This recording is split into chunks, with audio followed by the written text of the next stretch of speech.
It's been nearly a week since Over the Top Down Under.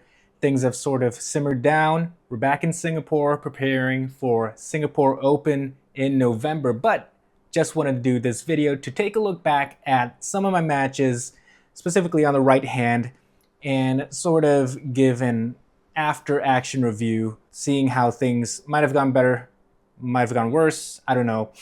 But most of you following me on social media will know that I did make quite a lot of noise after Over the Top, specifically with regards to the reffing at the event. It wasn't just me. Quite a number of other people also experienced some questionable reffing, but we'll get into that a little bit later in the video. So without further ado, let me try and bring up the first video, my first match on the right arm. There we go. So first round against a gentleman named Jet Bruin, I believe. Jet is on the right, I am on the left. So we're mucking about a little bit, went into ref's grip.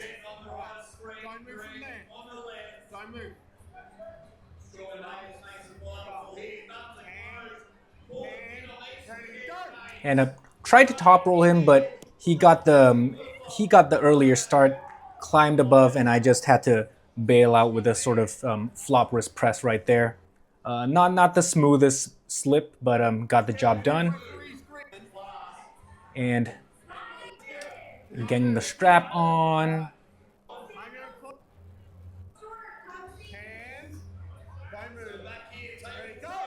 And yeah, pretty easy pin from that one. That was probably my easiest pin of the day. But going on to the second round.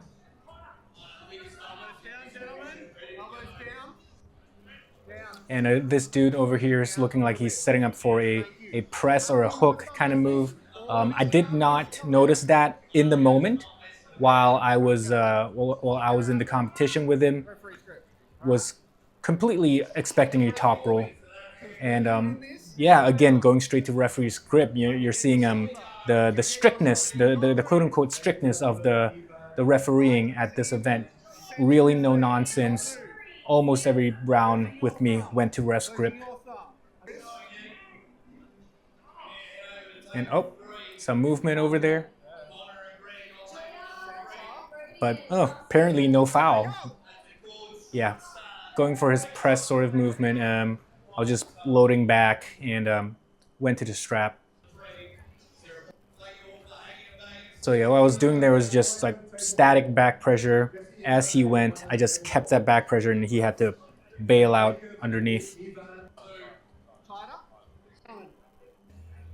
Looks like he's setting up for the same move. And usually in the strap, it's easier for the presser or the hooker to set that move, that inside move. But I'm having a pretty good setup here, pretty good riser, and yeah, just too much side pressure took him out of his shoulder, and he just couldn't set the press or the hook. Next round, against everybody's favorite Jamie Barrett. So this is probably the first controversial round with everyone. You can see we both agreed to go to the strap.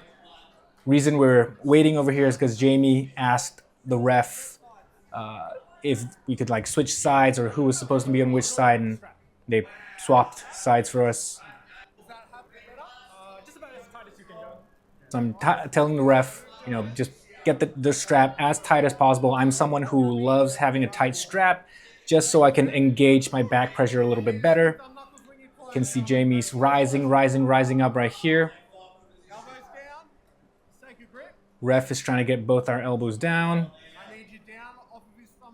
My opponent's arm is considerably shorter than mine, which is why you're seeing that I'm having to drop my angle a little bit while he's still maintaining a pretty high post. And looks like ref doesn't want us messing around too much, which is why we're just going straight to ref's grip again right here.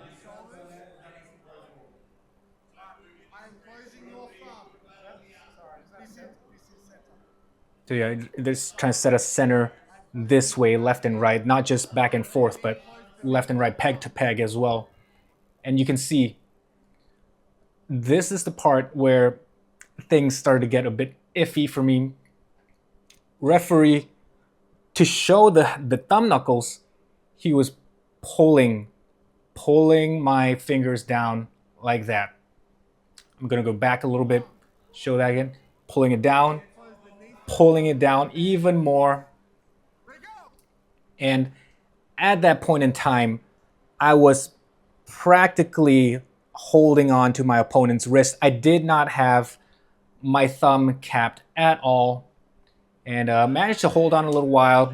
Got his wrist flattened, busted back a little bit. But when you're in that kind of bad position, like completely dropped down, it's very hard to come back from that. Let's see that again. So just getting us centered.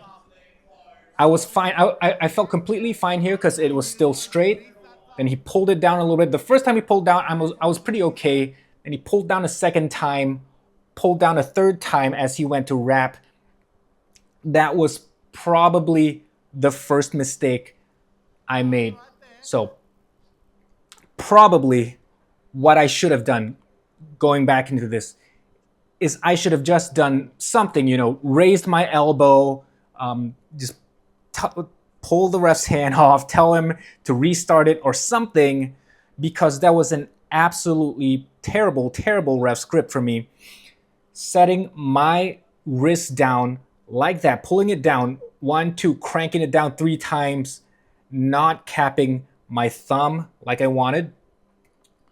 What he should have done was, instead of pulling this down like that, he should have moved my elbow back. Move the elbow back to get this angle lower so that the fingers don't have to be pulled down like that. When you're in this sort of drop position, especially against an opponent in a top roll versus top roll battle, where they're posted up high and you're forced to do this sort of low hand top roll, it is night and day. Terrible. Even if I had to lower my body angle, my arm angle like this to get that close, it would have been much better than having the arm angle high, but having your wrist forced down like this. So looking back at that, my hand starting already practically at the bottom of his hand, almost at his wrist. And any one of you who's ever done like a dad move will know how terrible that feels. And completely not taking away the win from my opponent. He won this fair and square. But my main grievance from this was that the reffing was absolutely deplorable. The ref's grip should not have been done like that. It was very inconsistent. The refs, or at least this ref, was obviously not very well versed or trained in reffing, and could have gone very much different. I don't want to speculate whether I could or could not have won. That's just going into speculation mode, but definitely I feel like I could have done better if there was a better ref's grip. Moving on to the next round. Against the guy, Eric, I believe his name is. Met him 3 years ago at the first Over the Top, Eric Kang.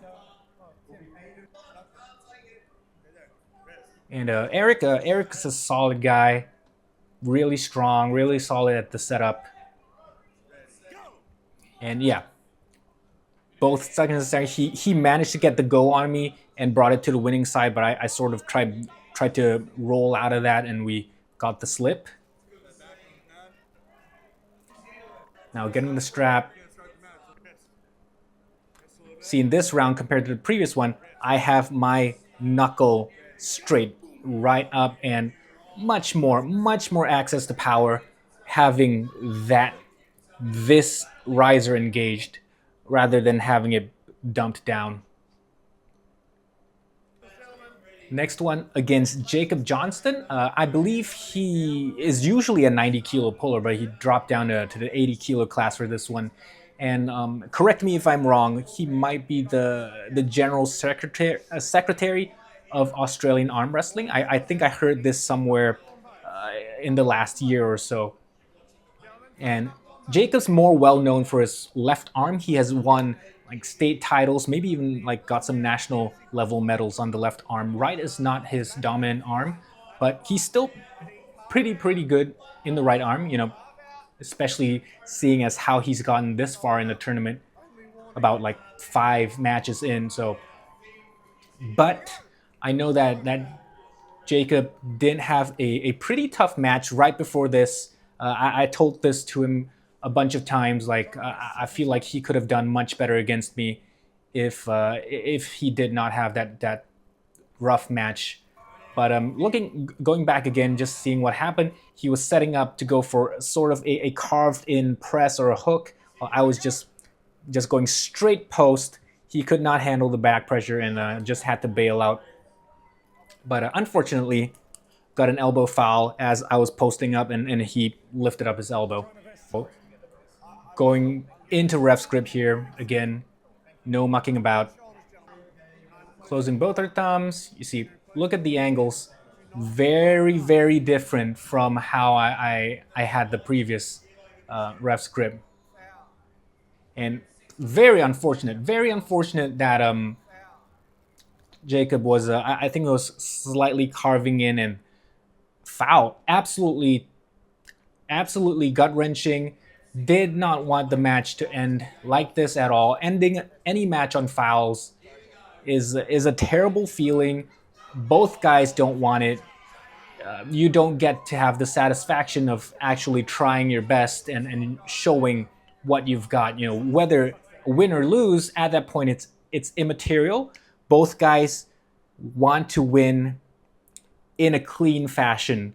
And what I mean by that is we want to win. We want to feel it in our gut that we had either won or lost. We don't want to have a what if situation or what could have been situation. I think every arm wrestler can empathize with that.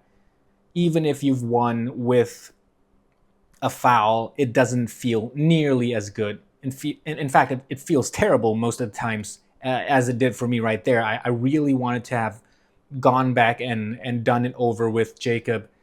And Jacob, if you're watching this, 100%, I will pull you again when we're both in a good shape, when we're both fresh. I would definitely want to redo that, feel you at your best. And yeah, it was just a very unfortunate match.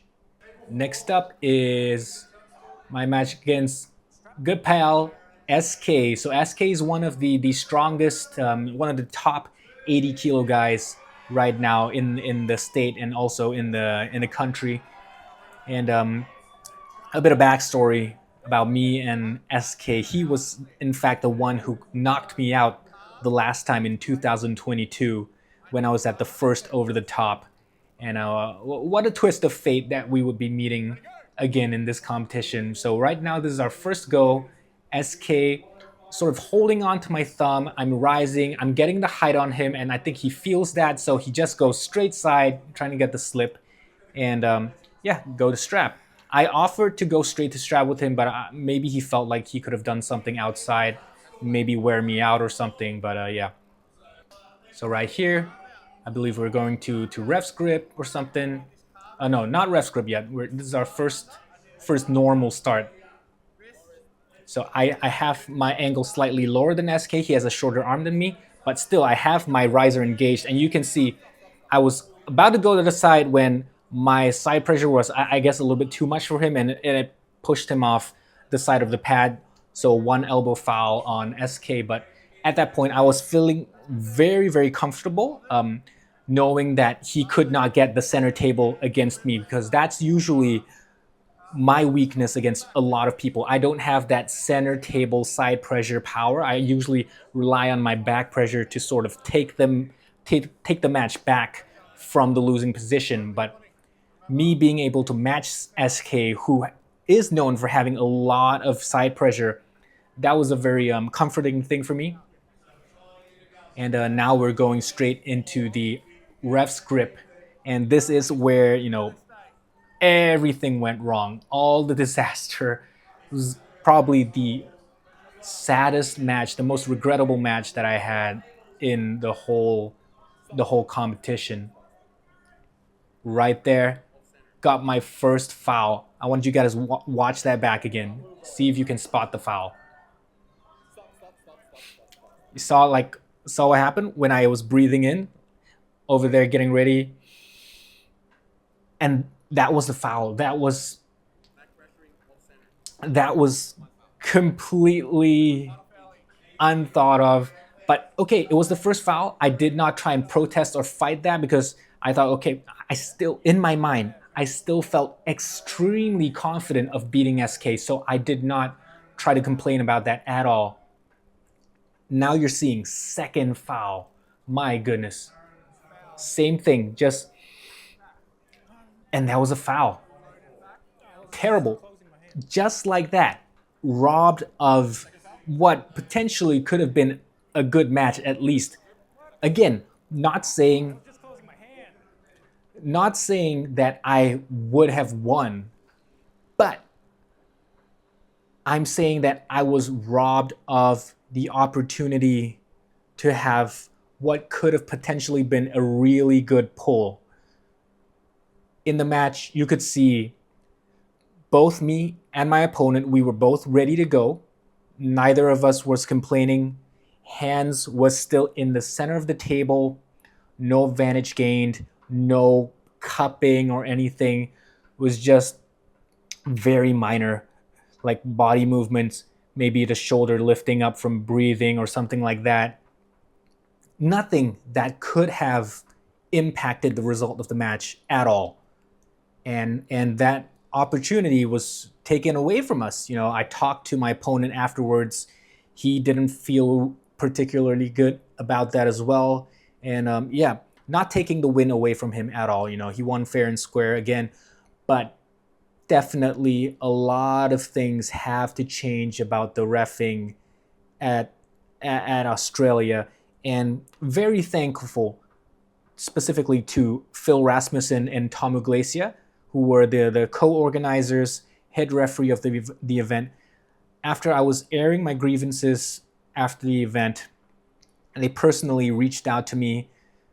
We got on calls, talked about the feedback, and they were very open to hearing the feedback, not just for myself, but I was using anecdotes and examples from other people, and they were very open to hearing the feedback. They asked for videos so that they could review it, and they're also actively reviewing it with the ref team from WAF and figuring out, how things could have been done better, how they can do things better in the future. And I know that they've already talked with the ref team over in Australia, given them feedback as well. And I'm so glad that Tom and Phil has taken this seriously, because originally in my Instagram, my TikTok posts, I worded it very, very harshly. I was saying that I was completely robbed from this event, which deep down I still feel like I was robbed, but I may have been a bit harsh going about it that way. But I'm very appreciative of the Australian Arm Wrestling Federation for taking my feedback, and hopefully next time around things are a little bit better. And also, this has given me a lot of insight into reffing at a high level at a very big tournament, which I can then use for my own benefit moving forward into Singapore Open in late November, where I can instruct my ref team on how we can do things better. So it's a continuous learning experience, always trying to find the positive in things, always trying to take things forward. And yeah, this is probably the last video that I'm going to make addressing the matter. I think I've talked about it enough. I don't like harping on negative things, and just hopefully, guys, we can all use this as a learning experience moving forward. And yeah, that's all. Catch you guys in the next video.